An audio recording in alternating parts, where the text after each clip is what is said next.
Bonjour, je vous propose de découvrir aujourd'hui la petite interface Splashtop du Lenovo S10e qui vous permet de démarrer sur une distribution Linux ultra légère et d'accéder aux principales fonctionnalités que peut vous proposer le netbook. Il suffit pour cela de démarrer le netbook afin que la petite interface se lance. Vous allez voir, c'est très rapide. Nous arrivons sur le BIOS de Lenovo.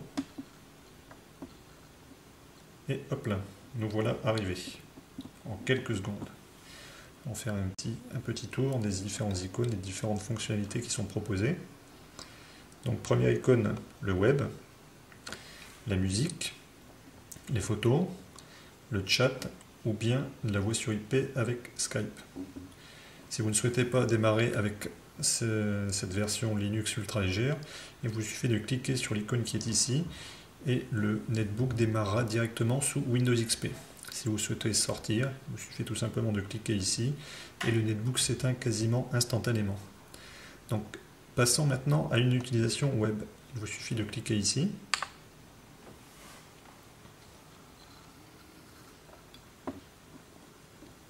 Le temps que l'interface se charge.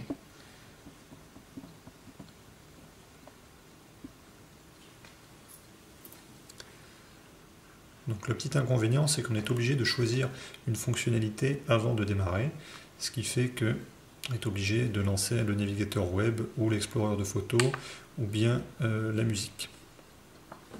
Alors, les grandes icônes que nous avons vues tout à l'heure se retrouvent maintenant dans une petite barre en bas, avec ici le web, à côté la musique, ici les photos, ici le chat, Skype, et tout ce qui est panneau de configuration. À côté d'autres petites icônes, ici la gestion du réseau Wi-Fi et du LAN, ici le contrôle du volume, la langue du clavier et les paramètres de la launch bar. Ici l'autonomie et le temps restant avec l'heure, le jour et la date du jour. Ici pour quitter le système, nous allons passer à la configuration. Donc, un petit menu qui s'ouvre avec de manière à pouvoir configurer la date et l'heure. Méthode d'entrée, donc si je clique, c'est la langue d'entrée et la méthode d'entrée qui est le clavier français européen. Donc vous pouvez choisir pour un clavier QWERTY par exemple. La langue, le paramètre de la launch bar, donc je clique, ce qui vous permet ici soit de la masquer automatiquement, soit de la rendre toujours visible, ou bien d'activer ou de désactiver les infobulles. Vous pouvez ici choisir à quel endroit devra s'afficher la launch bar, donc soit en bas, soit à gauche, soit à droite. Contrôle du volume, paramètres de l'écran. Si je clique, on peut changer à l'arrière l'image de fond. Bon, par contre, on est obligé de redémarrer si on veut changer l'image de fond. Donc nous ne redémarrons pas cette fois-ci. Passons maintenant au réseau, qui vous permet de configurer votre réseau Wi-Fi ou votre réseau Ethernet. Donc là, nous sommes en Wi-Fi, adresse IP. Possible de configurer, donc si je clique sur configuration, je peux gérer soit un adressage IP statique, soit un adressage IP par DHCP. Je peux également paramétrer mes propres DNS et rechercher les réseaux Wi-Fi qui sont actuellement disponibles.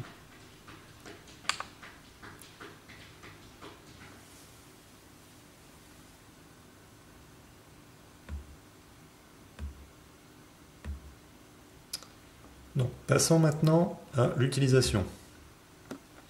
Donc, je vais lancer le navigateur web.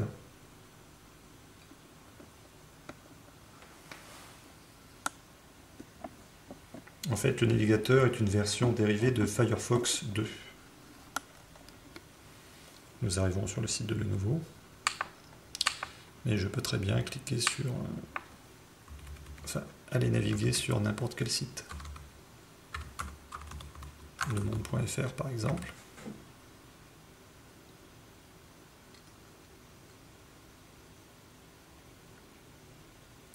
Une bonne chose également, c'est que le lecteur flash est embarqué dans le navigateur. Donc d'origine, vous aurez accès à tout ce qui est plugin Flash et toutes les animations qui nécessitent Flash. Donc le petit inconvénient, comme vous pouvez le voir, c'est l'espace ici, avec la barre qui est inoccupée, et ce qui fait que ça réduit énormément l'écran pour la visualisation. Donc pour carrément le faire disparaître, il suffit de sélectionner, masquer automatiquement cette barre de lancement rapide. Hop, je clique, je valide, et hop là, la barre a disparu. Donc là, ce qui nous fait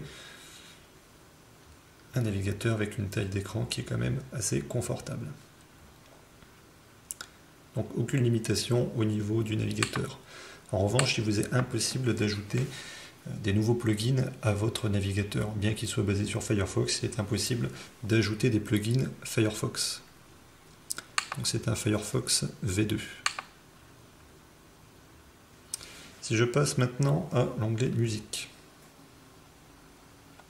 hop, je clique dessus, la barre disparaît.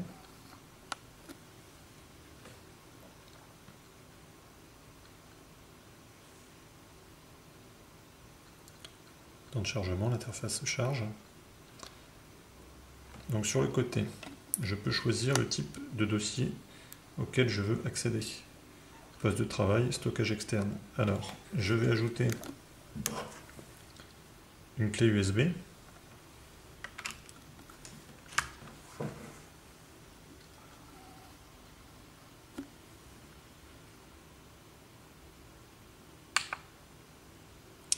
Et je vais aller dans stockage externe.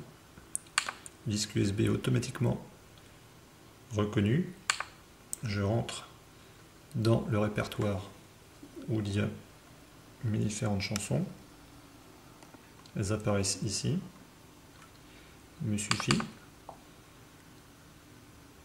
de double-cliquer pour lancer la musique.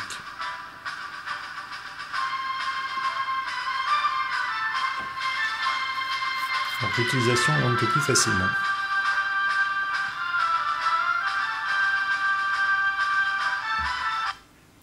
Hop, je referme. Passons maintenant aux photos. Donc c'est le petit icône à côté ici. Photo, hop, je clique.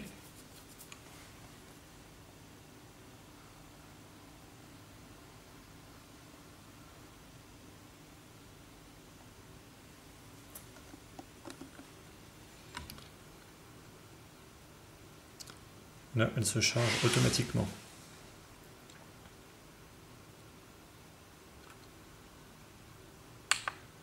Je peux les sélectionner. Donc les afficher sous forme de vignette, les afficher en liste, ou bien sous forme de diaporama. Enfin, sous forme plutôt pellicule, on va dire. Si je veux, par exemple, lancer un diaporama, j'ai un petit icône là-haut.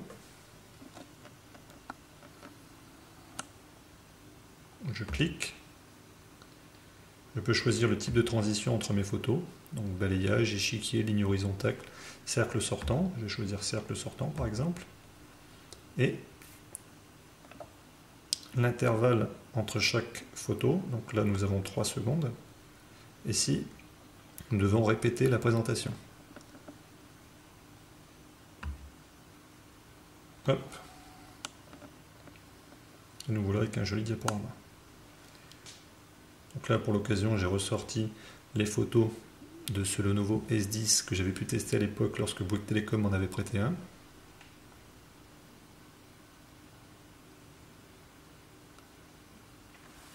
Voilà, donc si j'appuie sur la touche échappe, je vais pouvoir sortir du diaporama. Hop. Passons maintenant au chat. Donc cette icône ici. Je clique.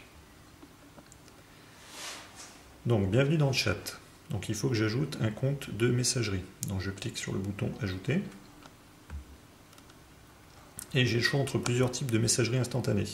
Donc, AIM, Google Talk, MSN ou Yahoo. Donc, il suffit de choisir votre messagerie, de remplir votre nom d'utilisateur, votre mot de passe, et c'est parti. Donc, là aussi, pareil, c'est on ne peut plus enfantin. Donc, je ne vais pas vous faire de démonstration. Concernant Skype, c'est exactement la même chose. Il suffit de cliquer dessus.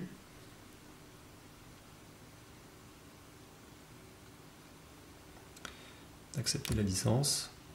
Et là, pareil, votre nom d'utilisateur, votre mot de passe, et c'est parti, vous êtes connecté.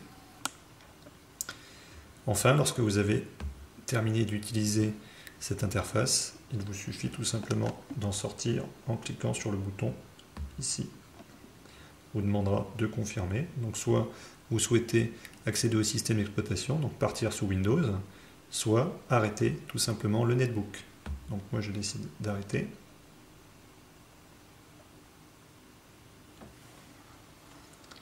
Et après quelques secondes, le netbook s'arrête.